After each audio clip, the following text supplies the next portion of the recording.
This is an example of using out-of-bounds areas to force some interesting adaptations for the orienteer.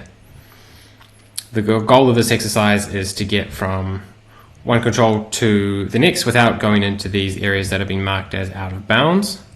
You could just as easily mark them as white or black, and just anything where the runner knows they can't go into these areas. In order to do this exercise well, you have to notice which areas it will be easy to know precisely where you are, and in which areas will it not be so easy to know precisely where you are. Here's a few examples. If you're coming through this part of the leg here, you've got this out of bounds area to one side and an out of bounds area to the other side. We're going to focus on how you might know whether you drifted into this out of bounds area or not.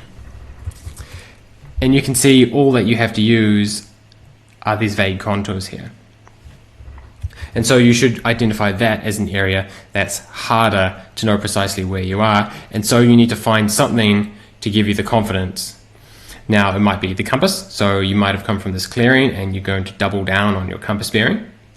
You might use your eyes to look up ahead and see this hill as early as you can, so really looking as far into the terrain as possible.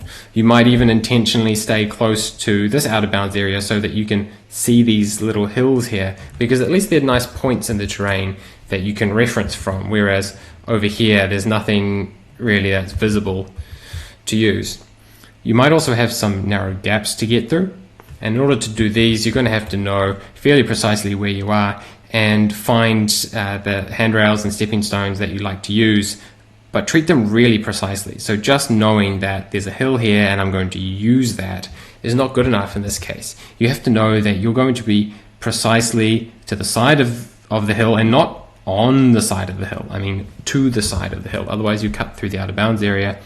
And you want to have points on either side of you to reference from, and maybe finding little lines in the terrain like that re-entrant there in the middle leading into that saddle to help pull you through.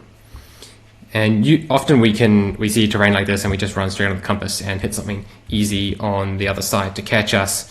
But putting these out of bounds areas totally changes the exercise for the orienteer, and they have to find confidence and do some risk analysis and find ways to mitigate the risks of drifting into these out of bounds areas to really do this exercise well.